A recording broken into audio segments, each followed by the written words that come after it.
you know that you technically like the cash cow. Everybody gonna want to fight you now. Yeah. You took Tank the distance. Nobody had done it before. So who's somebody that if they come at you and say they want to fight, you taking it?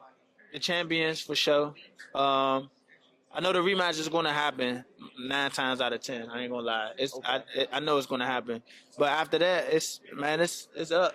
It's up with whoever. And Shakur, I know you mentioned Shakur, but when we spoke like in like October, you said you wouldn't mind fighting Shakur. Like, is he still like on the For list? sure, for sure, he's a great champion. He's a great champion. Why not display my skills against a great champion like I did tonight?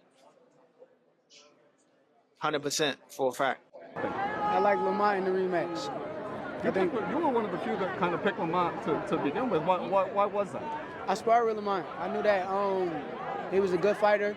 He helped me get ready for the Oscar Valdez fight. And I knew his style, with Tank style, what he was going to be able to bring to the table. I knew it. So